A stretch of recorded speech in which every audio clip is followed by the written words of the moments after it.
So, So, much better. yes.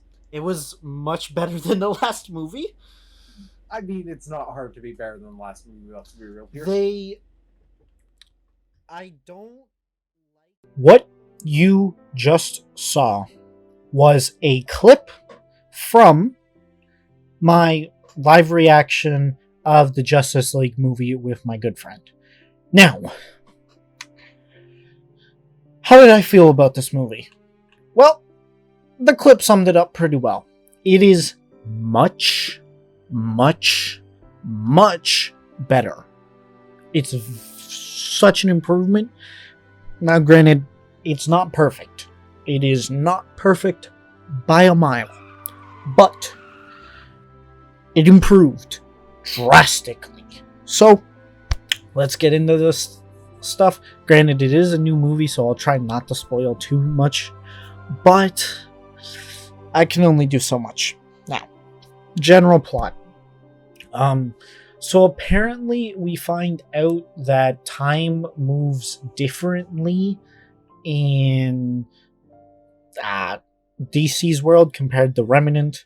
So where Remnant, they the events happened in Volume 7, then they stated it's been a couple weeks, which is kind of crazy. That means that even if you say, oh, that Volume 7 skip was just before Volume 8 started, it would still only be a couple weeks since they, went through all that, then had Volume 9 happen, then. Also, this movie is not canon, but this might confirm the theory that there is no actual time skip, because one of the popular theories was that, Rwby's going to fast forward, and I was guessing around 2 months, or between 2 months was my guess, just for everything to settle down. Plus, it will lead to everything being different. But that doesn't seem to be the case if this movie is considered canon. We don't know if well, we know it's technically not canon, neither is the first one, but it might give us an idea. Anyway, so Grimm invaded, so they needed to contact their allies who have fought the Grimm previously. Well, that is Team Rwby. So Team Rwby gets transported into DC's world, and they receive new outfits and new powers. And they need to figure out who from their world is working with Kilgore in order to fight and inevitably defeat him. Everyone got that? Cool. Alright. So the plot isn't too crazy, but it does lend itself to a lot of action, which this film both exceeds and fails at. I will get into the fail part later. But for the most part, everything is good, and the action is definitely more intrinsically linked to the story this time, rather than, oh, we're going to go find Weiss. Oh no, the Grimm are attacking us because we went to go find Weiss. Now it's, the Grimm are, it feels like an invasion and the big event.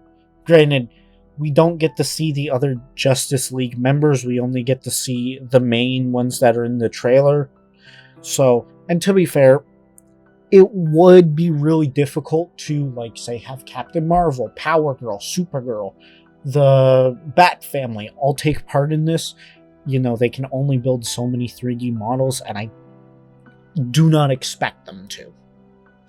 But it was a little bit of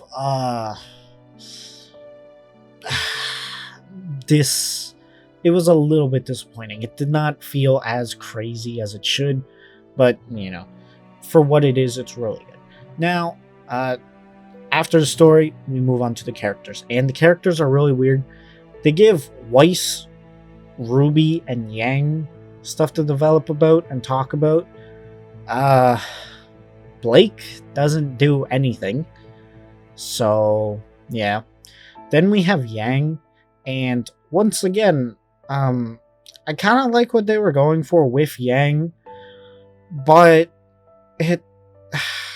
it's so weird, because her story arc is basically Rwby is pushing herself a lot in recent times since they got back, and she's being more reckless and just doing as much as she can, and it seems like she's going to burn herself out.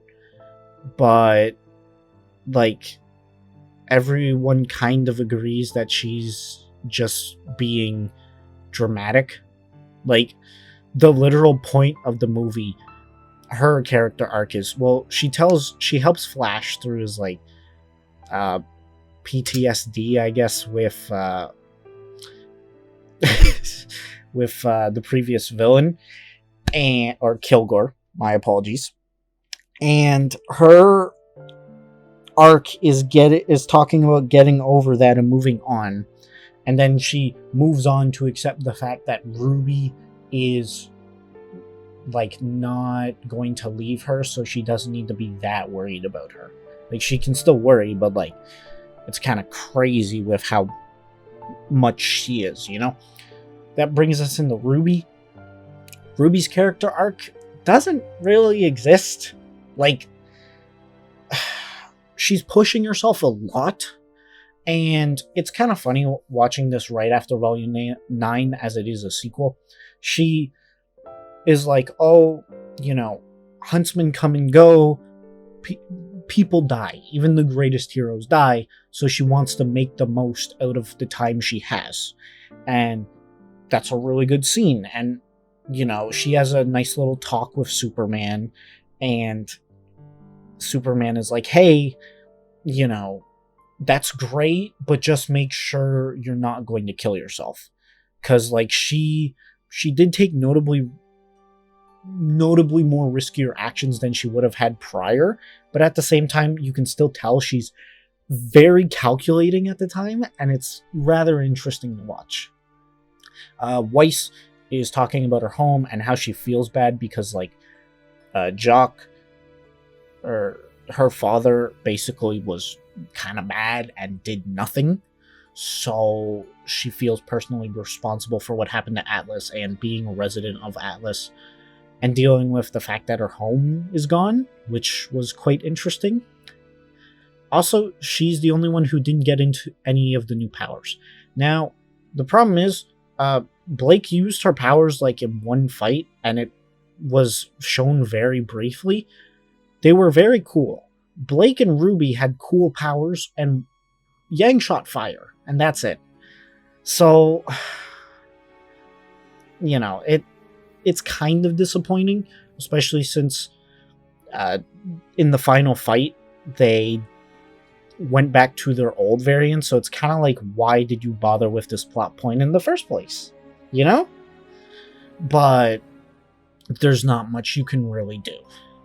Now, most of the characters are in the background and just sort of there to make quitty one-liners, or the fact that they are the Justice League, you know? Special shout out, though, to Troy Baker as Batman.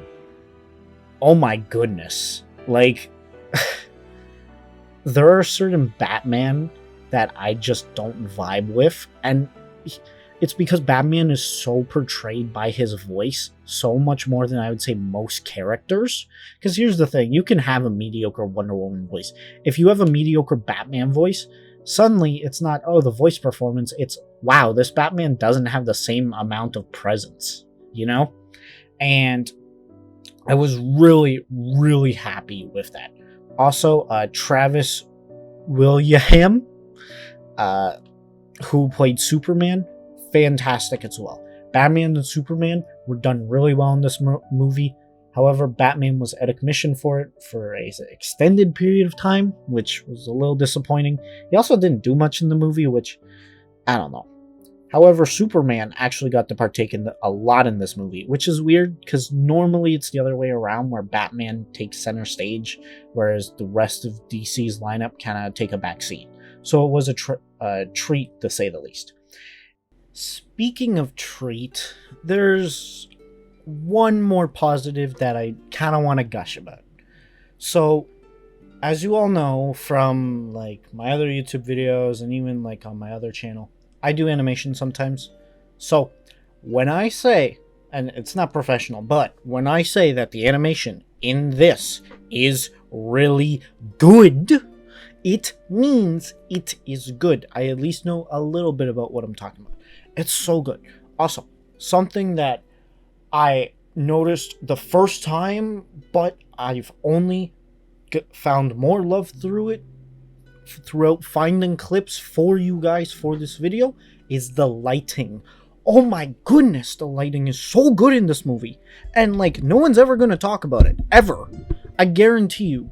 Maybe I can like convince Smarter Soul to talk about the lighting because he knows a decent chunk about it. But no one's gonna talk about it, even though it's completely fantastic. Bro, when the sirens are going off and there's this bright red emergency glow on the characters while infiltrating an old like building that's run down and the security goes off, bright red lighting makes all the characters, you know, pop and gives this real intense and claustrophobic area.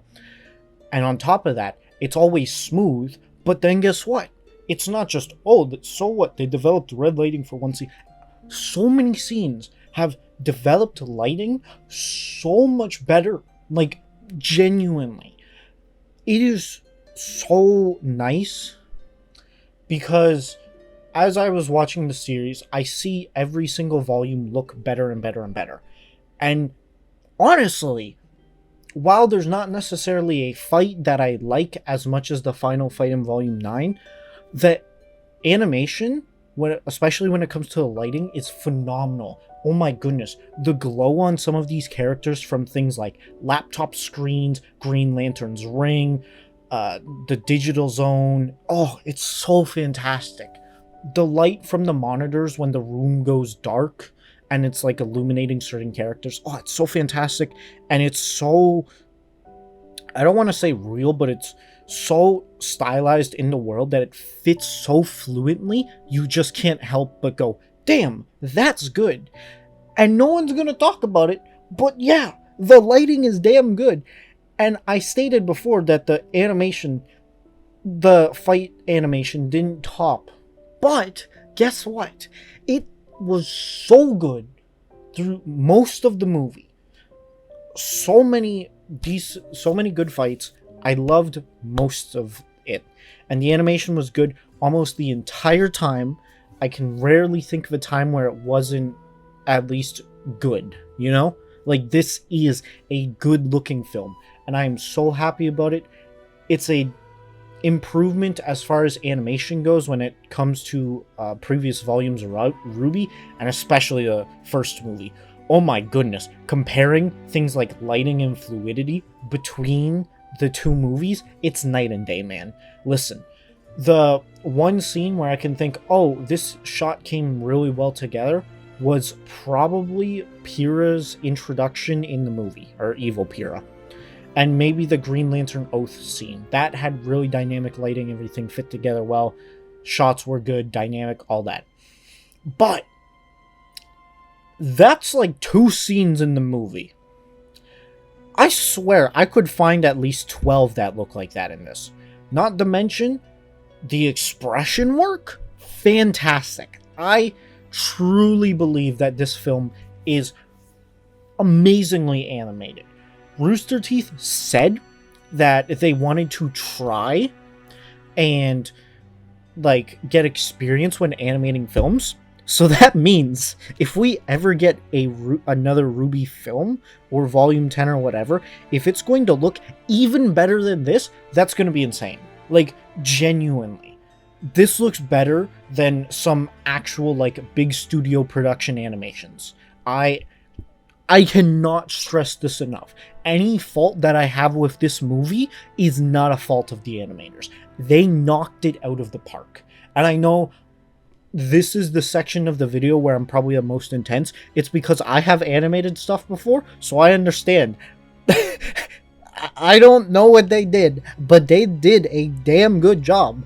And hooey, man, Rwby's fluidity always impresses me. But now, not just the fluidity is impressive, everything's impressive. So yeah, animation is utterly fantastic. with all that out of the way, I'm going to talk about the major flaw of this movie, and that is the ending. So, listen, we had some really great fights. Really great fights in the beginning of the movie, I would say. I really like the claustrophobic scene that Rwby, Yang, Blake, and Weiss all had to fight in for the Lab 2 get in contact with the Justice League. That fight was extremely claustrophobic and exciting. Then you have the Grim Invasion. Blake's section of the Grim Invasion had a really nice sense of scale. Yang's was very mediocre. Rwby's was very good, portrayed speed well, and was a good opportunity to, let her shine, which thankfully I've noticed since Volume 9, Rwby has definitely become more prominent and feels more like the main character now, which is really appreciated.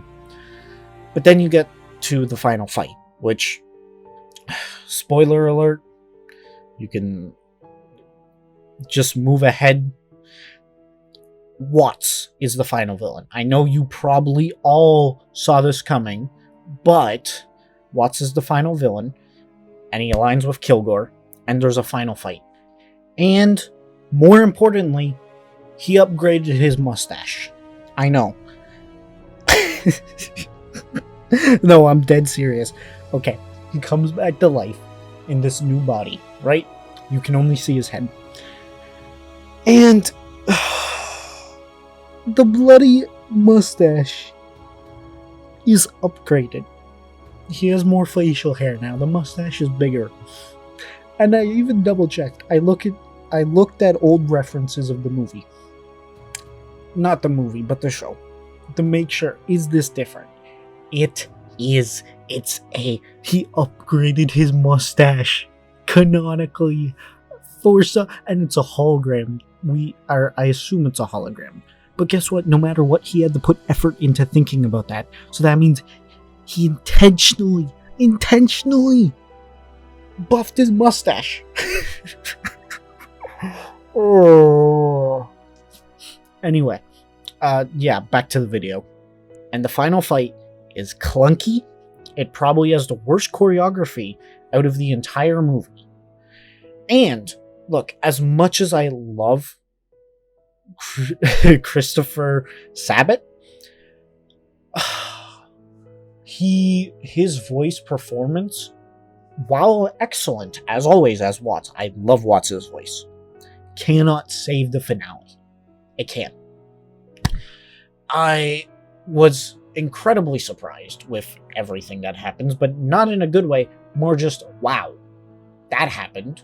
And also another thing is it doesn't really feel like closure, because they trap the two AI programs, because Watts translated his mind into an AI and sent it to another universe, and they trap him in an AI box, basically.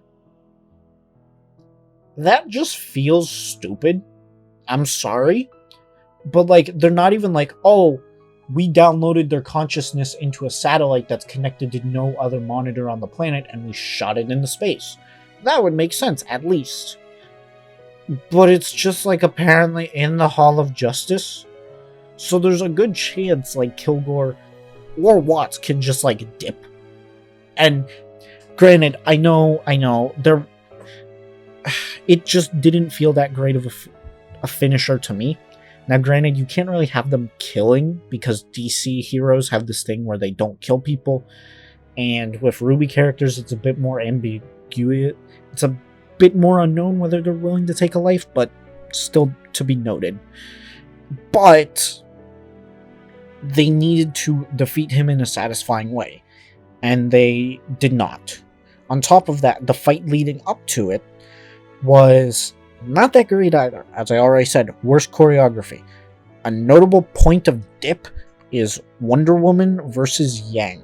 Because Kilgore has the ability to invade other people's bodies, he taps into Wonder Woman for a sec. It is not good. I don't know what was going on, but Wonder Woman was kind of a disappointment and, didn't really do much and didn't really feel impactful. But I don't know. Not really much you can do about it, but that just emphasizes my point. Like, the ending does not land whatsoever. But it is saved. It is almost saved by one thing, and that is the soundtrack, okay? Because at the end of the movie, there's this great song that plays at the end as Team Rwby goes back to their world and the Justice League rises to go fight some crime, and it's blaring, and it's powerful, strong, and emotional, and that is the soundtrack for this movie. It is quite good. The soundtrack for the previous movie, I didn't talk about because I didn't notice it at all. It was there. But this soundtrack was so much better. On top of that, it elevated a lot of scenes. And to be fair, a mediocre scene with a good soundtrack is better than a mediocre scene with a mediocre soundtrack. So, let's go. It worked. I did enjoy this movie a lot more. I don't want to ever say it's bad. It's not, because the whole movie is good. It's just the finale is bad. And to be fair, this is kind of a problem with Rwby. The finale always seems to fall apart. But the funny thing is, DC has been doing that too recently. Like, the most recent example is Justice League War World. That also fell apart at the end. So, I guess it's a trend now. I should have expected it. The most recent finale from these two series are Volume 9 and War World. So, kind of bad. I did think Volume 9's finale was actually good, but from Rwby's previous track record, normally the finales fall apart. And it just did here. But thanks to the soundtrack keeping it barely alive, the good vocal performances from actually everyone. I shouted out, Batman and Superman in particular, but everyone else did a really good job and a really solid performance. And I do actually want to shout out Barbara, who voices Yang. She can have some really off lines normally, but but in this movie, she was quite on point. So, with all that being said, it did its best to salvage the very bad finale. It did not succeed, but it definitely elevated it to a higher plane. And that means that it's not dragging down the rest of the movie as much as, you would expect. So, honestly, I think I'm going to give this a 7... No, I'm going to give it an 8 out of 10. No. 7.5, yeah. 7.5 out of 10. I am very satisfied with this product, and while it only has 2 to 1.5 points higher than the previous movie, I would like to state that the difference between that is probably the biggest in the entire scoring system. Listen, guys, if you didn't like the first movie, you will like this one, okay? It's so much better. Anyway, that's just my personal opinion. Remember, like, comment, subscribe. Tell me what you think of the movie. I've heard people say it's not good, and I don't personally see it unless you're talking about the finale. So if there were things that threw you off, I would actually really like to hear it, just some feedback. And without further ado, I'll see you guys later. Cheerio.